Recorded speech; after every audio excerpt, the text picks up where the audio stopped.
45 minutos pasan de la hora 8, estamos en Vida Sport y Noticias por la 104.7 y bueno, momento de darle la bienvenida a Aníbal Pereira que nos está acompañando por acá. No hay que dar mucha presentación porque todo el mundo sabe quién es, todo el mundo lo conoce. Gracias por estar acá, en una fecha muy particular. ¿Cómo le va? ¿Cómo ha pasado? Buen día, Daniel, buen día a la gente de la radio, buen día a la audiencia. Es un gusto estar por aquí con ustedes en el programa.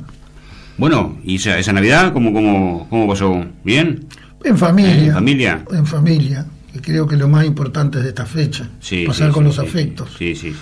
Nos repartimos un poco siempre en las Navidades y Año Nuevo, pero lo más importante siempre de esa fecha es con los afectos. Es renovar energía con los afectos. Sí, son fechas muy especiales. Y bueno, justamente, momento de pasar raya, ¿no? De hacer balances de este 2022 al cual le quedan horas, nada más. Y usted, bueno, por el lugar que hoy ocupa dentro del Frente Amplio, tenía que hacer unos cuantos kilómetros, ¿no? Ha recorrido el país. Y llevamos más de 50.000 kilómetros.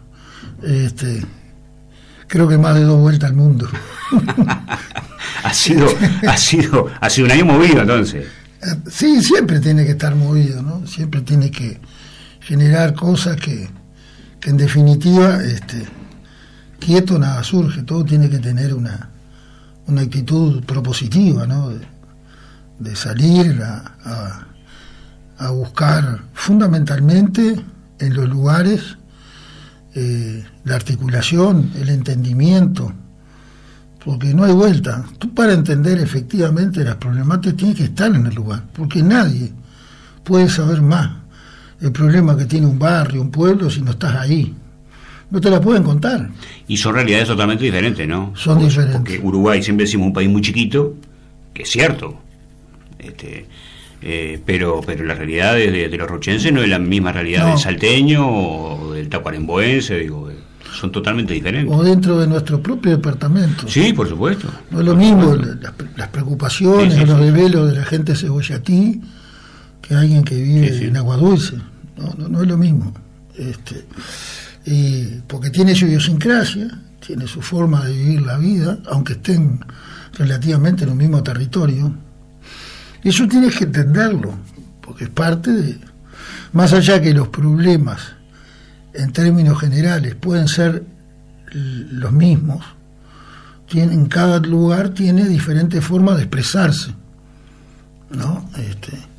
Por ejemplo, hoy no hay ninguna duda que una de las mayores preocupaciones de los uruguayos y uruguayas es la economía, en términos general, pero no la economía de cómo crece la economía, porque Uruguay siguió creciendo, la economía de su hogar, de su bolsillo, de cómo llega a fin de mes, de que si tiene trabajo o no. El tema del trabajo hoy, de la inversión, se expresa de diferente manera, que el salario sigue durante 3 años sin aumentar, que la jubilación también, que a los jubilados en julio se lo dieron como adelante lo que antes era el aumento. Ahora se lo van a descontar en el aumento de enero. Todas esas cosas son preocupaciones que se expresan de diferente manera. El costo de vida, la inversión en las políticas más importantes para la gente, que es salud, educación y vivienda. En la salud hay, sin duda, en todo el país, en estos más de 50.000 kilómetros que hicimos, solo 3 localidades no nos plantearon problemas de diferentes tipos en el tema de salud, que hay un retroceso importante. Claro, si tú ves los recursos destinados a salud en estos 3 años, solamente el medicamento se recortó un 37% de los dineros disponibles para la compra de medicamentos. Entonces, 37%.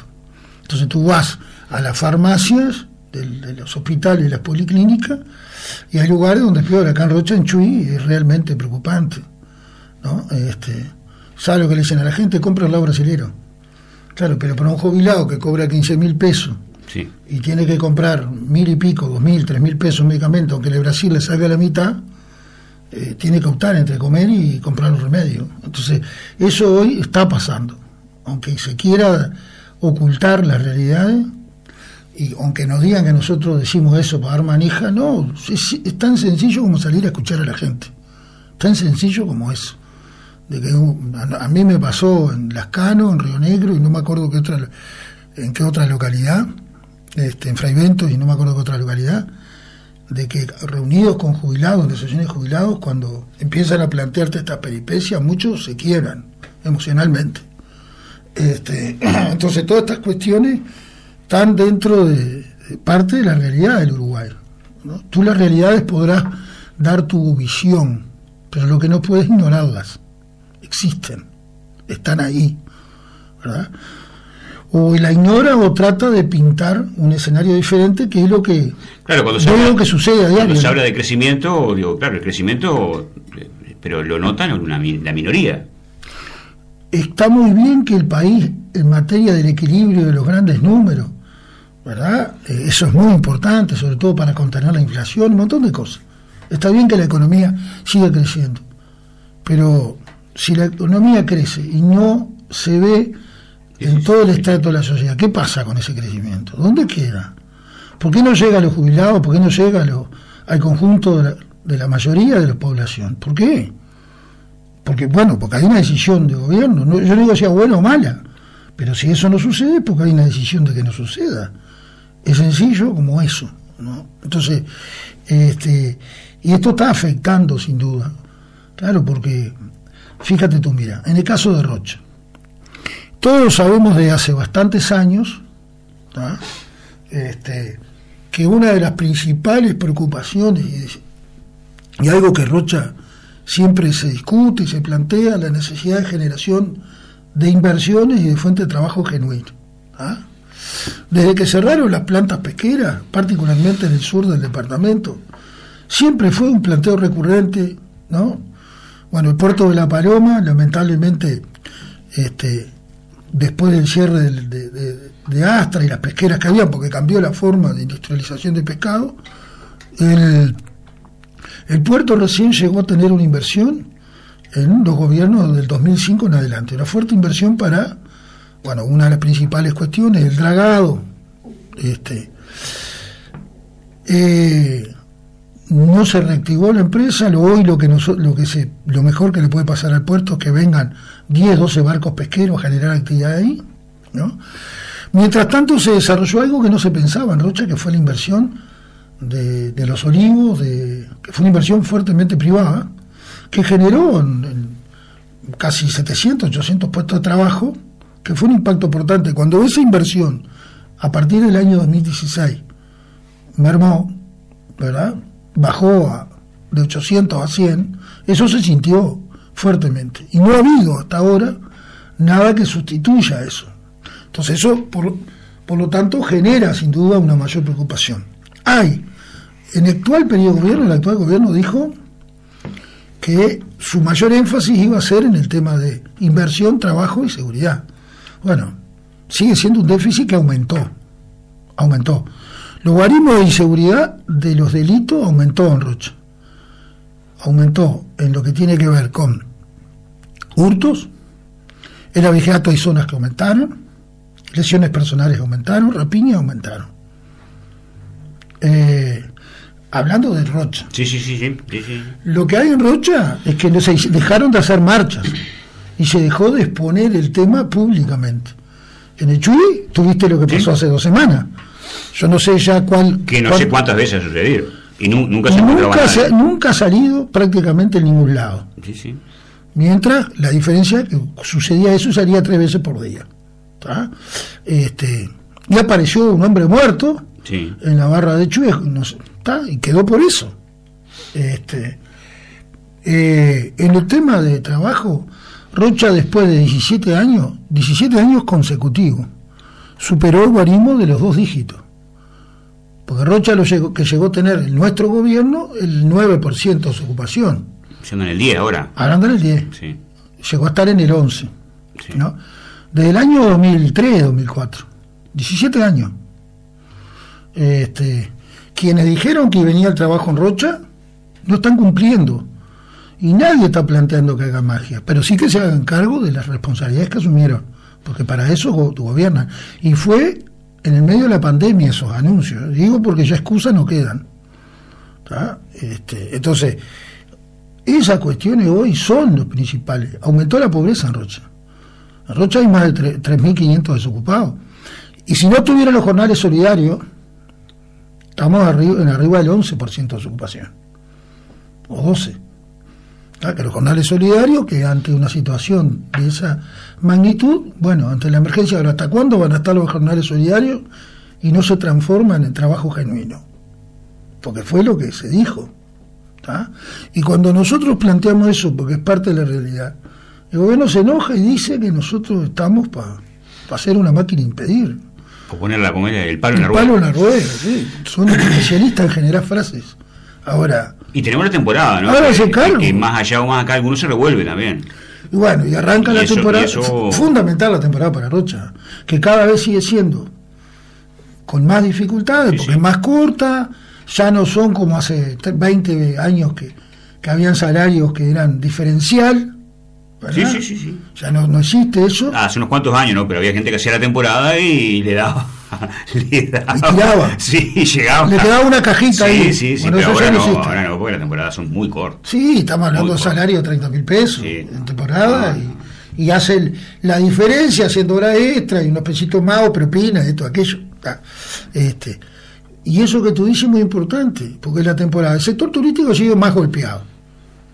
Las decisiones que ha adoptado el gobierno no han estado ni cerca para apuntalar como nosotros yo ponía un ejemplo cuando se discutió en el Senado un proyecto para igualar el IVA con las nacionales, el descuento del IVA del 9% en la hotelería. Toda medida que trata de ayudar sirve. Ahora, eso no llega ni a la categoría de curita, a una herida de 10 centímetros, ¿no? Entonces, hay que pensar en un fondo de emergencia, que hay forma, y nosotros hicimos propuestas concretas de un fondo que esté direccionado para el turismo, porque ¿qué pasa? La situación cambiaria de Argentina la vas a tener hasta el 2024-2025. Sí. O sea, tienes que pensar por lo menos 1 o 2 años más. Y eso afecta directamente. Uruguay llegó a tener 3.800.000 visitantes, más de 2 millones argentinos. Que son los que mueven la vara, ¿no? Que lo dicen los operadores turísticos. Y en Rocha son los argentinos y la movida joven. Y bueno, y en ese sentido este año estamos complicados, porque los argentinos va a venir alguno que tiene dinero, que no le importa, pero la mayoría también y el que tiene dinero también viene poco a Rocha. Va a Punta del Este. Van a Punta del Este, sí, obvio. Entonces, y la movida joven nos estamos dando maña para correrla. Pero yo no puedo entender las decisiones que se han adoptado, ¿verdad? Y no entro en la discusión boliche sí, boliche no. Cuando fuiste intendente también tuviste ese problema. Obvio, siempre van a estar los problemas, porque problemas siempre van a haber. El tema es la forma que tú encaras para resolver los problemas, ¿no? Nosotros con los mismos propietarios de boliche tuvimos varias instancias de diálogo por situaciones. Habilitamos los boliches en la Guada para determinada cantidad de gente y querían para más. Siempre el que está en el negocio privado quiere ver cómo reditúa mejor su dinero, y en el caso del gobierno departamental es cómo reditúa el interés general. Ahora, si tú planteas como se plantea esta decisión, me parece que lo que no puede hacer un gobierno es generar incertidumbre. Y el gobierno departamental con esta decisión es lo que está generando incertidumbre en vez de certeza. Sí, hoy es 26 de enero y no se sabe si se va a abrir, si no va a abrir.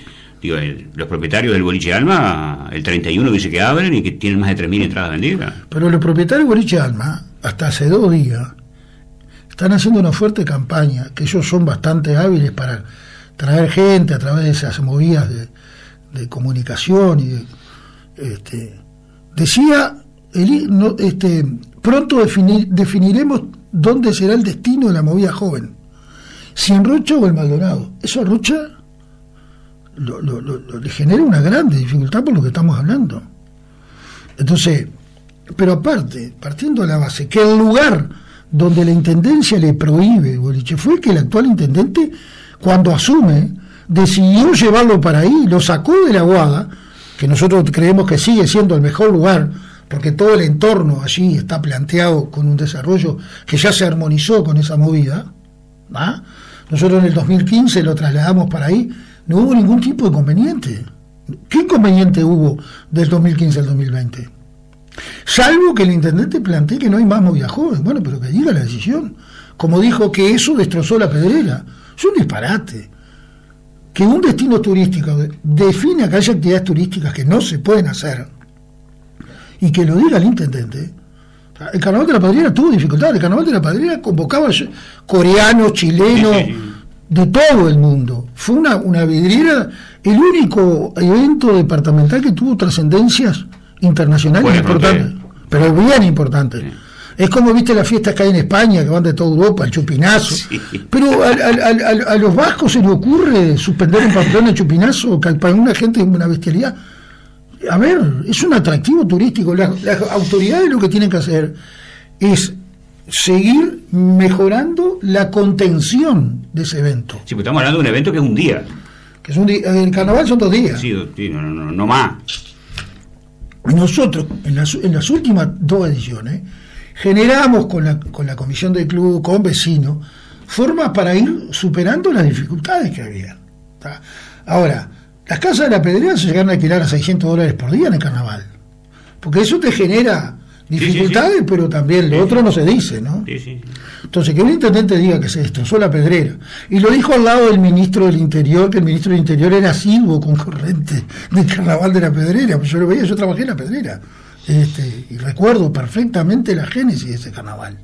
Entonces, todas esas cosas, y creo que no y decir que, siendo el mismo intendente que llevó los boliches para ahí, porque esta actual localización del boliche, que ya hace 20 años habían estado los boliches ahí, Ferrotanque, Campobar, volvió al mismo lugar, que fue que en su momento se retiró por la propia movida del entorno, que no era lo más conveniente. Por la ruta, hubo accidentes, hubo gente que falleció, de gurises. Entonces, la zona de la Guadra, pero que estemos un 26 de diciembre, como tú dices, Rocha, en la discusión nacional de que no queremos la movida joven en Rocha, es un disparate. Que mueve la aguja. Los gurises vienen 10, 12 días, no más, pero vienen con plata. Y la dejan acá, la dejan toda. La dejan toda. Y son gurises que vienen. No son gurises que vienen a pedir moneda. No. Esos gurises están en plata. No es. Le dan mayor valor a las casas. El propietario tiene que tener, sin duda, determinadas. Si te meten 15 gurises por una casa. Ahora, me da, bueno, cuando fui intendente debes de tener más o menos, pero me da la impresión de que en la Pedrera hay 3 o 4 pesos pesados que son los que bueno, se niegan a estas cuestiones. Sí, hay una mirada de exclusividad. Pero me parece que 3 o 4 nomás, gente poderosa. Puede ser un poco más, pero hay gente de buen poder adquisitivo que tiene sentido común. Sí, hay. Es así, sí. Porque nosotros nos llegaron a plantear que... Un Pierre lo dijo, él quiere que la Pedrera sea el José Ignacio de Rocha. ¿Y en José Ignacio no hay ninguna movida? Claro que hay movida hay de todos lados. Ahora, yo te digo... Los gurises que vienen a José Ignacio supongo que deben tener la Pedrera ya se instaló. ¿Sabe lo que va a pasar al prohibir los boliches? ¿A dónde van a ir los gurises? A la calle. Ya había problemas, los mayores problemas de denuncia de ruido molesto no eran los boliches. ¿Sabe dónde era? En las casas de alquiler. Que los gurises se juntaban a hacer las previas, claro. Y armaban unas discotecas impresionantes, y enseguida la gente empezaba. En las últimas 2 o 3 temporadas estuvo concentrado ahí los principales problemas. Nosotros, inclusive, yo recuerdo, en nuestro gobierno tuvimos que enviar a la Junta Departamental una ordenanza similar a la que tiene Maldonado para aplicarle determinadas multas, para que, claro, la multa se le aplica al propietario, pero el propietario, estando eso vigente, obviamente exige, cuando alquila, determinadas garantías al inquilino, que si pasa eso, tiene que pagarle la multa. Eso reduce un poco la cuestión. Pero si yo recuerdo que ponía multa, ponle 10 guerras, igual, cometía la infracción, pagaba la multa y... Se juntaba, hacía una vaquita entre todos y la pagaba. Pero esas dificultades están... Ahora, ¿cómo resuelve las dificultades? Sí, porque ahora, yo no sé cuánto tiempo hace que se viene hablando de los gurises en la Pedrera, pasó el Frente Amplio, ahora está el Partido Nacional, y recién, y los gurises que vienen a Punta del Este, los gurises que vienen a José Ignacio, que no tienen baile, no salen. Por supuesto, bueno. Pero no se habla ahí. Yo nunca he escuchado. Nunca he escuchado que haya problema. No, porque lo tratan de otra manera. Acá parecería que efectivamente hay una definición de que esa movida no está en Rocha, pero que se diga claramente. Yo creo que es un disparate. Ningún destino turístico puede decirle a quien viene que te ponga un filtro y esta actividad turística no la haces, ¿no? Entonces tú tienes una propuesta de 180 kilómetros de costa que si te quieres perder en un monte con la tranquilidad del canto de los pájaros, que a veces hacen más bullicio que... Sí. Lo tienes. Si quieres turismo frontera, lo tienes. Si quieres... O sea, entiendo. Y ahí yo creo que la mayor debilidad de esta decisión, es mi opinión, es porque la Intendencia en los últimos tiempos se ha apartado de la definición de la política de turismo con el sector privado. El actual gobierno tiene una lógica de gobernar que es como la del patrón de estancia. Acá mando yo y no escucho a nadie. Pasa con los municipios. Lo que hicieron en el municipio de Lascano la semana pasada fue un atropello. Que un director de gestión ambiental llevara camión, llevara gente, y el alcalde se enterara por la prensa que había ido a hacer un operativo de humo, 4 horas a levantar 4 ramas, ¿no? Porque el alcalde es elegido con el voto de la gente de ese lugar. Entonces la intendencia lo que tiene es que articular si no funciona uno de los servicios. Ahora, todo eso porque le faltaron horas extras. ¿Y la hora extra quién las asigna? El municipio tiene unas horas asignadas, y si faltan, acuerda con el intendente que se le den más horas. ¿Cuál es el problema? Pero hacer todo eso lo mismo. Pero en todos los municipios ha habido situaciones de esas. Ahora, que tú no escuches a la autoridad local que le eligió a la gente, que no escuches a quien vive ahí, es una forma de gobernar más que centralista, ¿no? Es decir, acá, porque yo gané una elección departamental, hago lo que quiero. Y eso es lo que está pasando en los grandes conflictos que estamos teniendo hoy en el departamento. Además, los alcaldes, 3 de los 4 alcaldes son del gobierno departamental. Bueno, el de Juan Manuel, recuerdas que a los pocos meses de asumir el gobierno estuvo a punto de presentar la renuncia. Nada más ni nada menos porque no presentó el presupuesto del municipio. O sea, los recursos para el municipio de Castillo lo definió el intendente, sin consultar a la gente que vive ahí y al municipio electo por los ciudadanos. Una cosa que no tiene ni pie ni cabeza. En el Chuy, designación de funcionarios que los alcaldes se enteran cuando les llegan las resoluciones. Y ni hablar en las juntas locales. Entonces, es una forma de gobernar. Yo no digo que esté bien o que esté mal. Digo, en general, si tú gobiernas sin tener en cuenta la realidad de la localidad, a mi entender, eso se aleja de cómo resolver las cosas de acuerdo con el sentido común de la gente que... ¿Cómo no vas a escuchar a una gente de un barrio cuando va a hacer una obra de cómo, cuando llueve, cómo se comporta el agua? Sí, es que vive ahí, por más ingeniero que diseñen la obra, es el sentido común. Y hoy, en definitiva, creo que los grandes conflictos están planteados de esa manera. El intendente tiene directores que parecen enemigos de él. Son cada disparate. La denuncia que hizo una ciudadana con el director del medio ambiente, que lo corrieron de un espacio público. El mismo director que cuando no tenía responsabilidad de gobierno tuvo fuerte responsabilidad de correr inversiones que venían para el puerto de La Paloma. Cuando salió a decir que venía 1 millón de chinos, ¿no?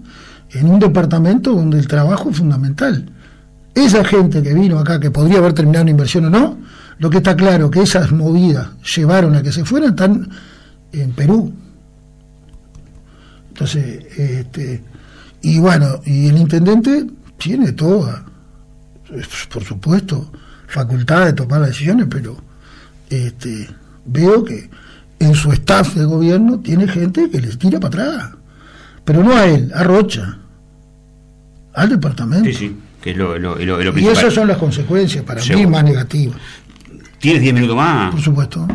Vamos a cubrir con nuestros auspiciantes y después seguimos charlando con Aníbal Pereira en este cierre de temporada.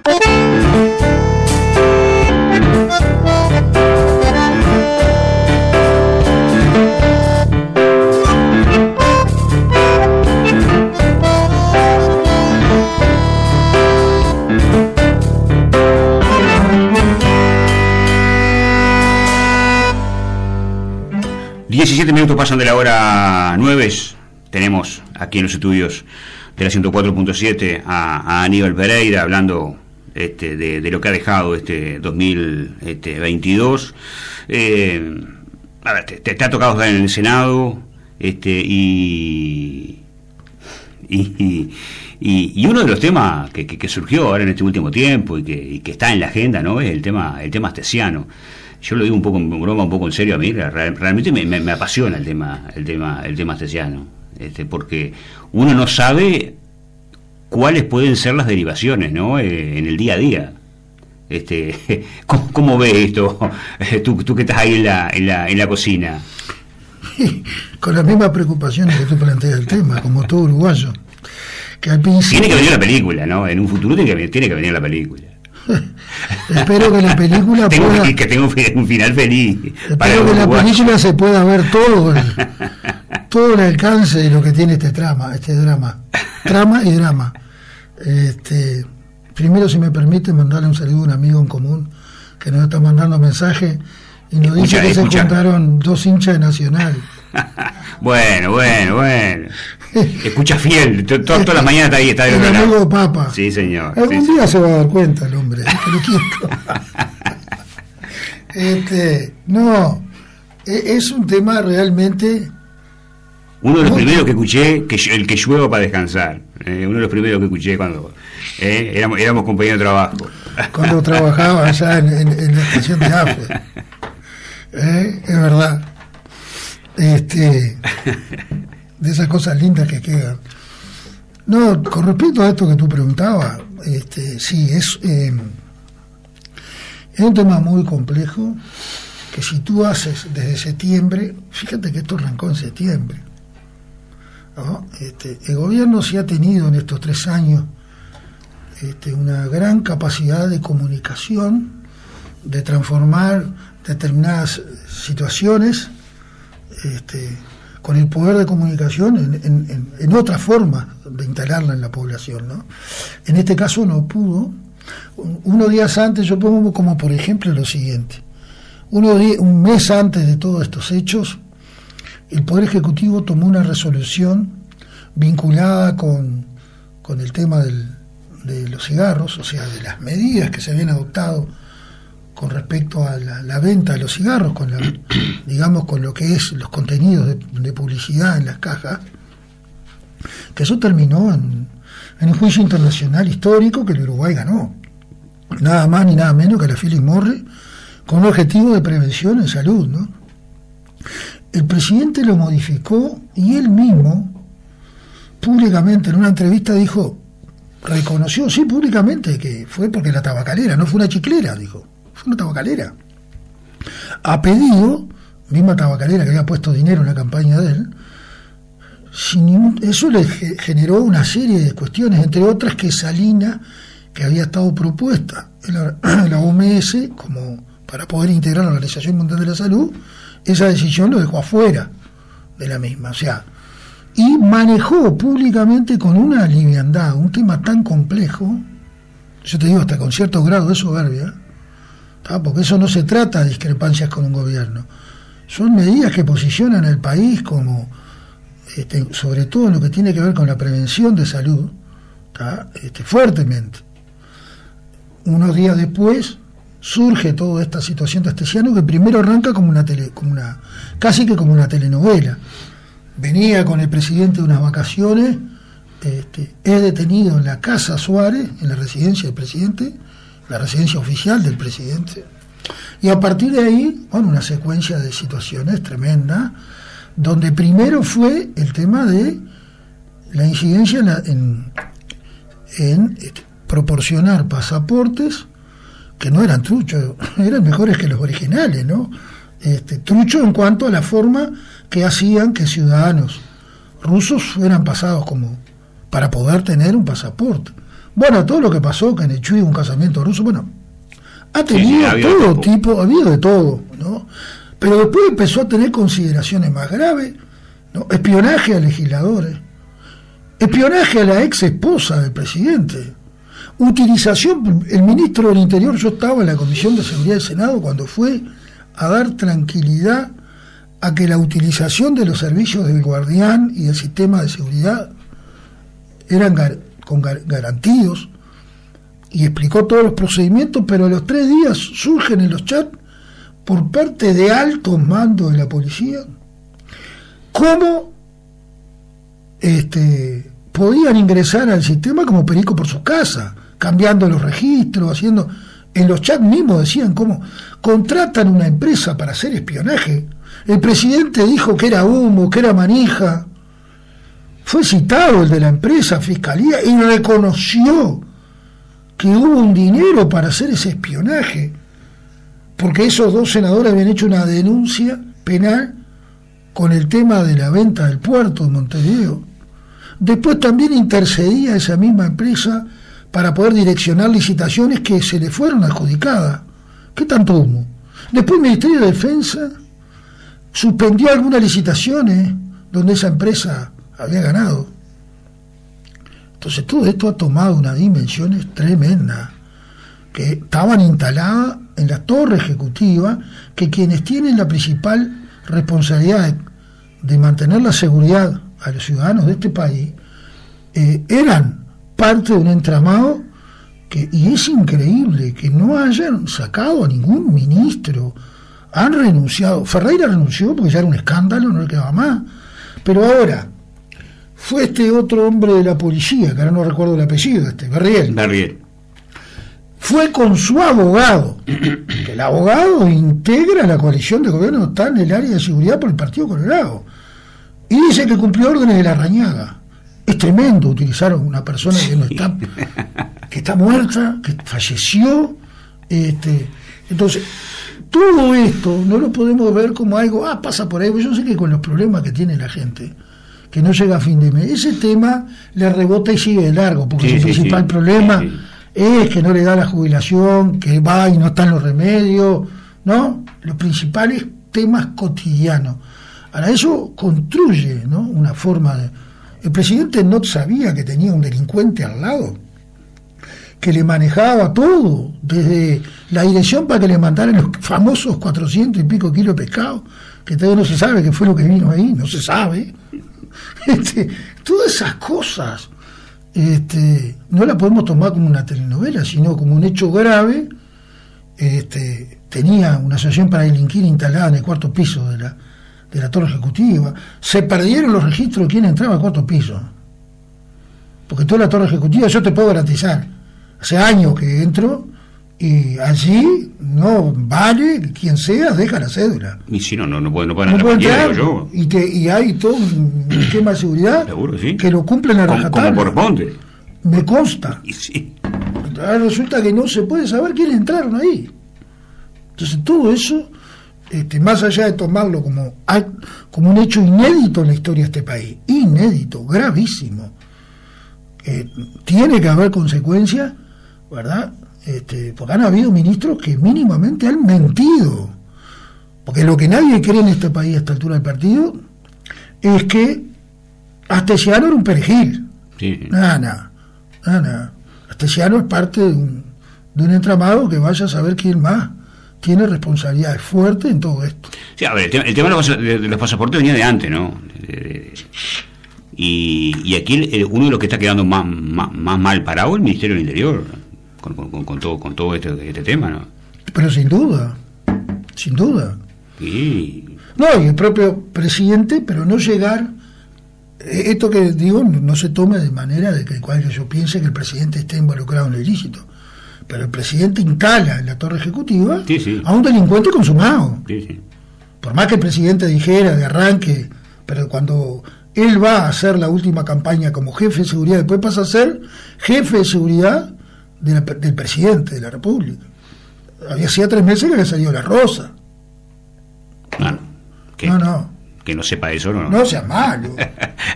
Es difícil creer eso. No, claro que es difícil. Es imposible. Es difícil. Pero todas estas cuestiones... Le están haciendo mal al país, ¿no? Le están haciendo muy mal a la institucionalidad. Seguro, sí. Porque... Le pueden estar haciendo bien, digo, por el tema en este caso, a la oposición, al Frente Amplio. No, para nada. Yo sinceramente... te agradezco esa afirmación, porque entiendo que si alguien puede pensar que esto le hace bien al Frente Amplio, esto no... No, sería mezquino, ¿verdad? Pensar que nos puede hacer bien. Esto daña la imagen del país. No, sí. Por eso decía, lo primero, le está haciendo mal al país. Mira los datos de posicionamiento del país en el mundo. ¿Tú te crees que los principales países en los cuales el país tiene relaciones diplomáticas y comerciales, no hay alguna pregunta o algún planteo formal en ese sentido? Por supuesto que lo hay. Un país donde depende fuertemente de las relaciones internacionales, a los 140 mercados del Uruguay, lo que tiene que estar permanentemente es generando una búsqueda de nuevos mercados, mejorar el relacionamiento. ¿Tú te crees que esto, cualquier diplomacia de cualquier país del planeta, cuando aparece esto, no le pone un color amarillo arriba para ver qué es? Sí. Por supuesto que sí, que sí.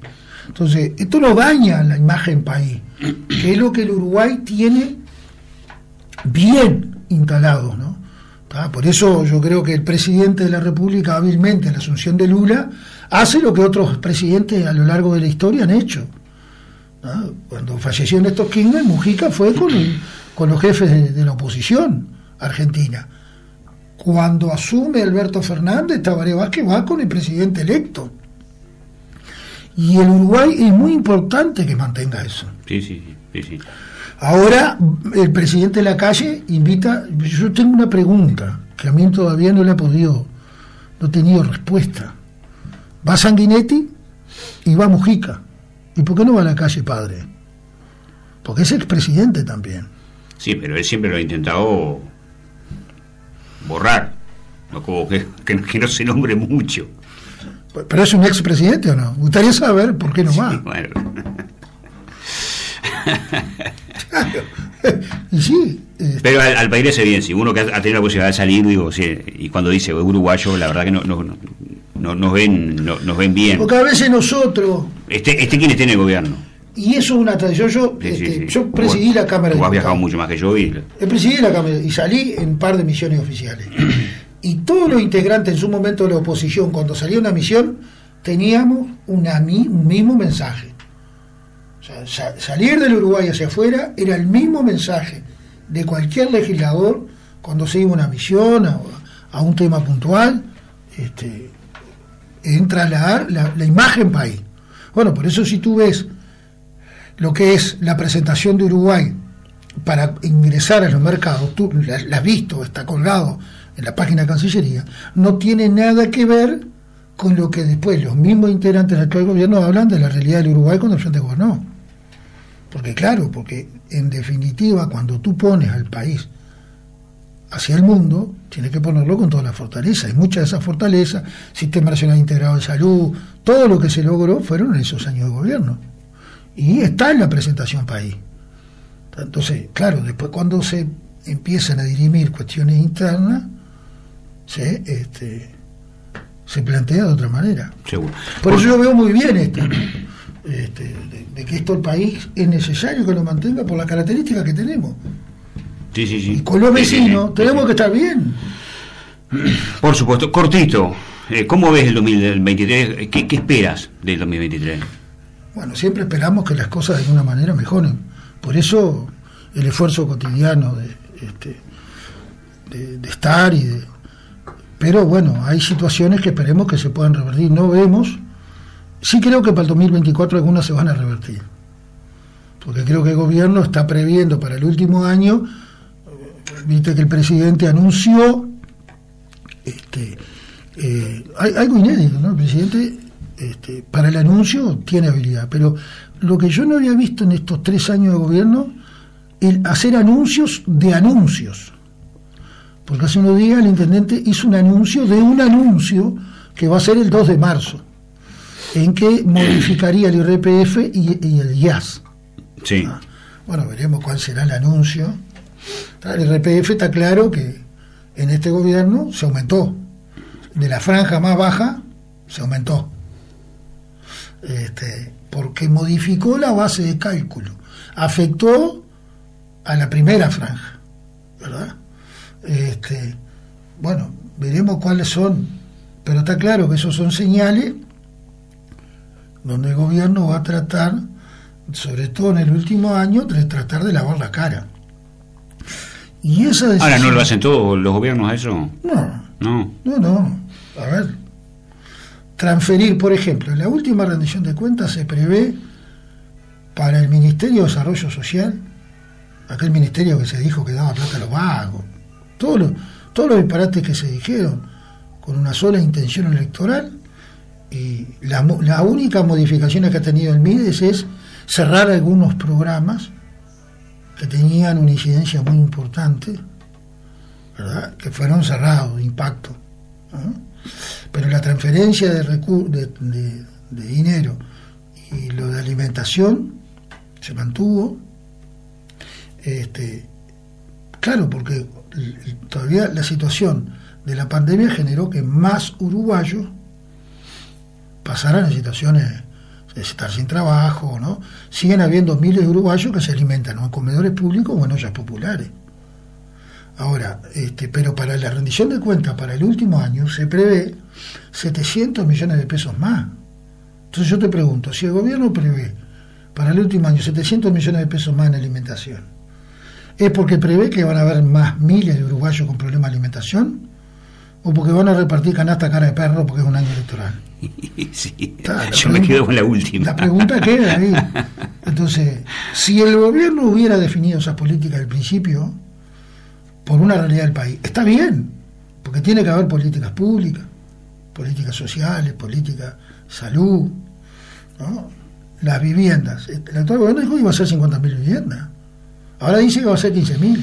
Quiero ver. O sea, hay un claro incumplimiento de los compromisos asumidos con porque aparte hubo un montón de uruguayos que honestamente votaron un cambio, la famosa alternancia, y el cambio que ha venido en términos generales ha perjudicado. Me voy a poner un último ejemplo que es el que más me preocupa a mí, tanto en lo departamental como en lo nacional, que es lo siguiente.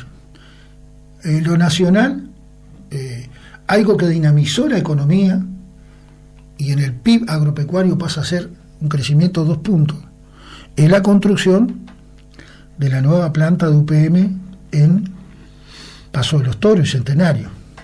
Eso significó que 8.000 personas trabajaran, que se reconstruyera el ferrocarril central, ¿no? El ferrocarril central es después de que en el año 85, en el gobierno del doctor Julio María Sanguinetti, que se cerró el ferrocarril, fue un deterioro permanente. Recién esta es la primera decisión de revertir eso, ¿no? Que sin duda que para el interior del país son inversiones tremendamente importantes, y el Uruguay tiene que seguir ese camino de visualizar en los diferentes puntos donde hay cómo generas transferencia de recursos, pero no hay otra manera para potenciar el interior, no hay otra, ¿no? Y eso tiene que ser un compromiso que hay que seguir asumiendo con fuerza. Ahora, 8.000 puestos de trabajo, obviamente cuando se termine de hacer una obra de esa, van a quedar 1.300 trabajando ahí. Ahora, después de la licencia de la construcción, en enero, ¿sabe cuántas personas quedan sin trabajo? 4.500. 4.500. Ahora, ¿qué significa eso? ¿Cuál es la alternativa que tiene el actual gobierno pensando mediano plazo, como lo hicieron los gobiernos anteriores? Porque tú tienes que pensar que cualquier decisión de esa te demora 2 o 3 años en aterrizarla, ¿no? Entonces, ¿cuál es a mediano plazo en nuestro país una inversión pública o pública y privada o privada que genere un impacto de esa magnitud? No hay ninguna. En lo departamental, lo mismo. El actual gobierno, todas las obras que está inaugurando ahora, el 80%, son obras que quedaron en marcha del periodo pasado. Porque la vida es así. Un gobierno puede comenzar y finalizar una obra, pero tiene que seguir proyectando a futuro. ¿Qué obras quedan en el departamento? Y no importa qué gobierno asuma en el 2025 en Rocha. Pero ¿qué decisión estratégica de inversión de obras queda para que la rueda siga girando? Porque la obra pública, el actual gobierno ganó acá instalando un eslogan: la gente no come obra.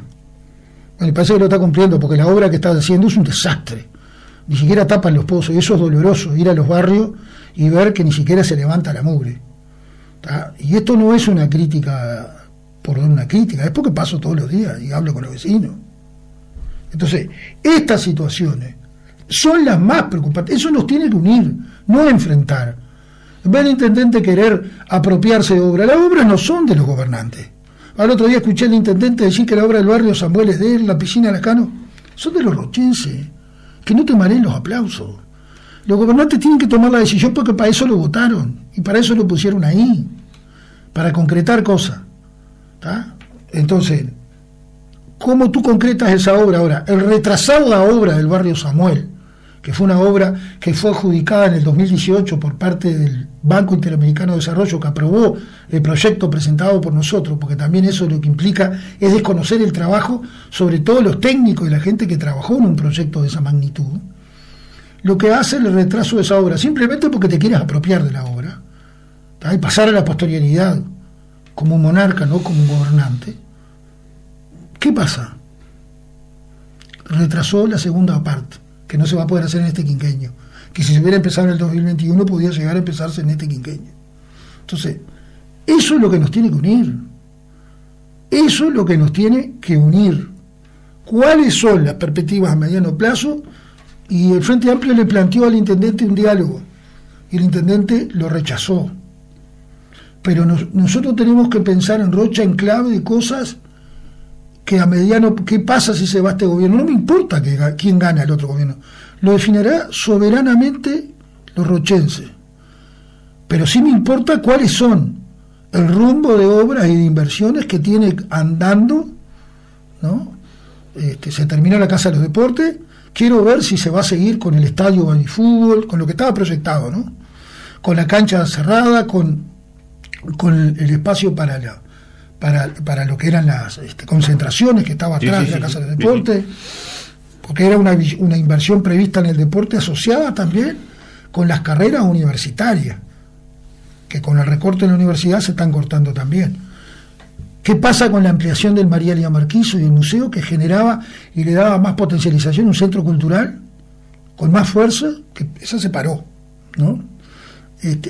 Pero otras obras que necesita el departamento, por ejemplo, las grandes obras nacionales que se están haciendo en el departamento, la obra de desvío de la Laguna Negra, en lo que tiene que ver con las obras de la regulación hídrica, fue adjudicada por el gobierno anterior.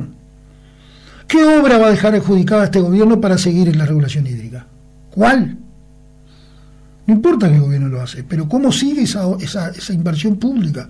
Las rutas nacionales, la ruta 15 a Velázquez, la ruta 9, son obras que quedaron proyectadas en la PPP del gobierno anterior. Ahora el gobierno anuncia la doble vía Pan de Azúcar. Fenómeno. Me parece muy bien. El puente de Cebollatí, bárbaro. Pero ¿qué otras obras quedan andando para que siga la rueda andando? No tengo más tiempo. Se me ha ido volando. Gracias por tu visita.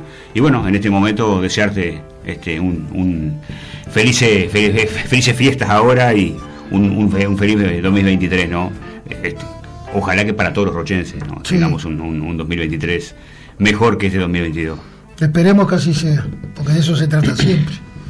Porque en definitiva, como decía el jefe de los orientales, pelear por la pública felicidad, o por la felicidad pública. Bueno, una feliz fiesta si no nos vemos y nos seguiremos encontrando en estos caminos.